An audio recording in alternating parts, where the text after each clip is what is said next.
In early 2023, in New Brunswick, New Jersey, a peculiar tale unfolded.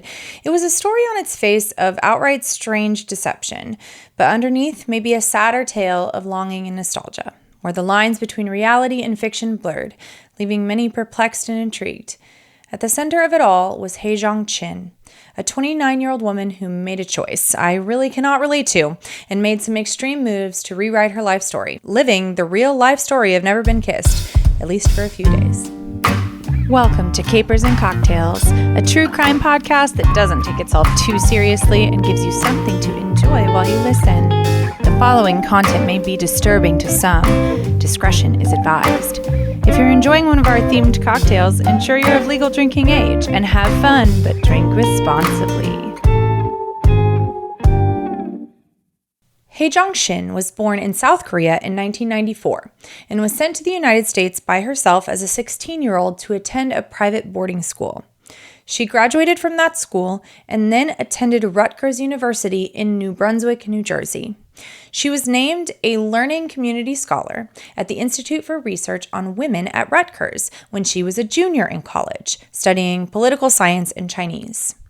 She described herself on that website saying, quote, "I can be very quiet, but I do slowly open up and start talking more as I become more comfortable," end quote.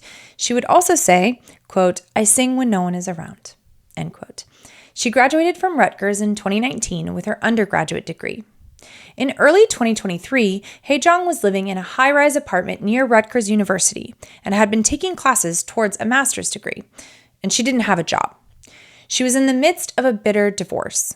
Her landlord had filed a lawsuit against her the previous year for being behind more than $20,000 in rent. Speaking of New Jersey, did you know that the Jack Rose cocktail is New Jersey's unofficial cocktail? Legend has it that it was created sometime before or during the Prohibition era in the United States, which lasted from 1920 to 1933. One popular story suggests that it was named after the infamous gambler and underworld figure Bald Jack Rose. Bald Jack Rose, also known as Jack the Grabber, was a prominent figure in the New York City underworld during the early 20th century. He was known for his involvement in various criminal activities, including extortion, illegal gambling, and labor racketeering. There's not really a clear reason why he'd be the name for this cocktail, though. Another theory suggests that the drink was named after the pink color it often exhibits, resembling a rose. It was a popular drink during the Prohibition era, as Applejack was relatively easy to obtain compared to other spirits. Over the years, the Jack Rose has remained a classic cocktail and is still enjoyed by many today. To make the cocktail, take 2 parts apple brandy, 1 part grenadine, half a part lemon juice, and half a part lime juice. Add those to a shaker with ice. Shake your drink and your booty if you desire, and then strain over fresh ice. Look how pretty it is.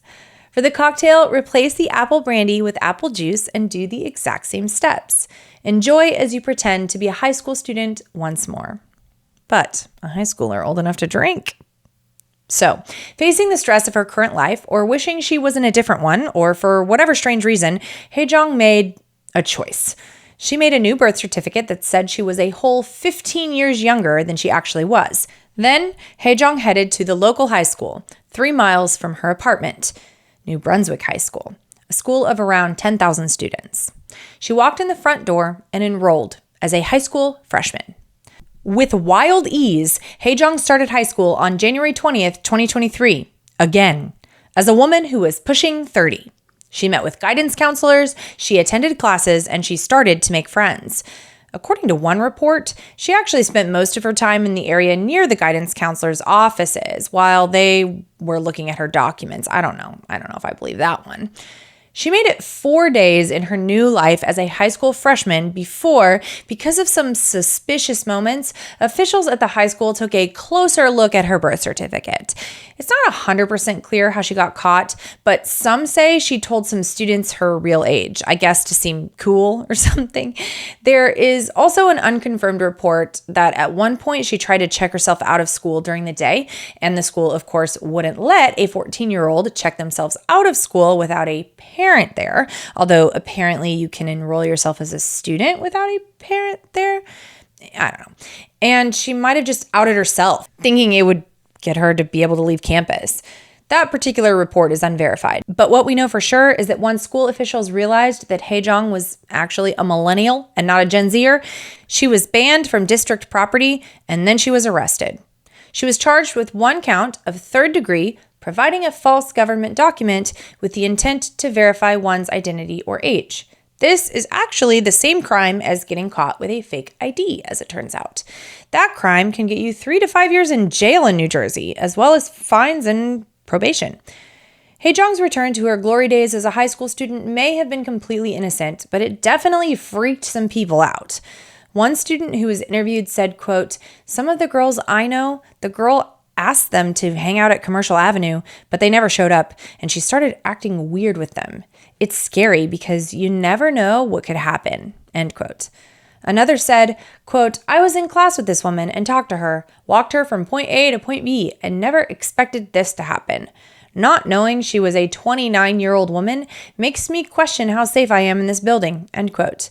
I do think high school students have just a tiny tendency to be a little dramatic, but who am I to question their feelings, honestly?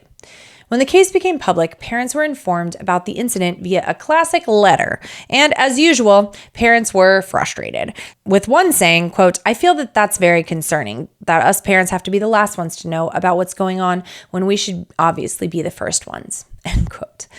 Students from the high school engaged in at least 2 protests on campus after this happened to demand better security at school, with at least one student saying that there were multiple incidents that gave students cause for concern, including consistent fighting in the school. The school superintendent, Aubrey A. Johnson, said that the district would be evaluating, quote, "how to better look for fake documentation and other things," end quote. Very secure. I'd feel much better after a statement like that. After her arrest, Hyejeong's attorney, Darren Gelber, said that she knew she had made a mistake and asserted, quote, "At no time was anyone or any student in danger, and this entire case is more about my client wanting to return to a place of safety and welcoming, and an environment that she looks back on fondly, and nothing more," end quote. Hyejeong made public comments about what happened only once, saying, evidently with a remorseful tone, quote, "I'm just taking care of my mental health first.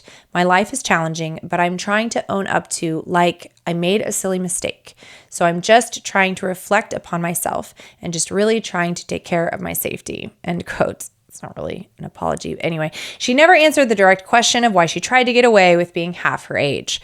Hyejeong's ruse earned her a grand jury indictment and a third-degree offense for false documents and hindering her own prosecution in March of 2023. She pleaded not guilty, which seems weird since she very obviously did it, but I wasn't her legal counsel.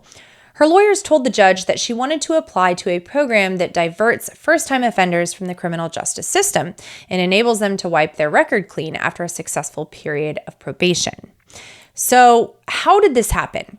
How was Hyejeong able to just show up by herself at New Brunswick High School and self-enroll? The New Jersey Department of Education requires schools to immediately enroll unaccompanied children, even without records normally required for enrollment. They have something like 30 days to provide the records, or they can be refused to school. So it's possible that Hyejeong could have gotten away with it for even longer. A Superior Court judge ruled on May 15, 2023, that Hyejeong could enroll in that pretrial program for 3 years. She was also required to take a mental health test and was ordered to pay fines. Hyejeong says she hopes to return to South Korea after her ordeal. Considering even the police indicated that Hyejeong had no malintent with her high school hijinks, I think that's probably the right sentence, and I hope she gets what she needs in the program. Thanks for hanging out with me. I actually had a really nice high school experience, but personally, I would never, and I mean never, want to relive that for any reason. I sometimes have to, though, I guess, in my nightmares. 10 out of 10 do not recommend. Oh, and speaking of Never Been Kissed, which is the fictional take on this story, but released earlier in 1999 and starring Drew Barrymore, have you watched that movie recently? It does not hold up. Do not pretend to be a high school student when you're an adult. It's actually creepy, and as it turns out, illegal. Next week, we're headed back into the world of Q, but specifically to a group of followers of a specific QAnon character in Canada. Head to the description box for a drink you're probably going to want to drink while you listen to or watch the episode. the Saskatchewan Paralyzer. Only in Canada would you have an unironic cocktail where one of the main ingredients is milk. I'll see you next week, and remember, there are always alternatives to faking your age to go back to high school.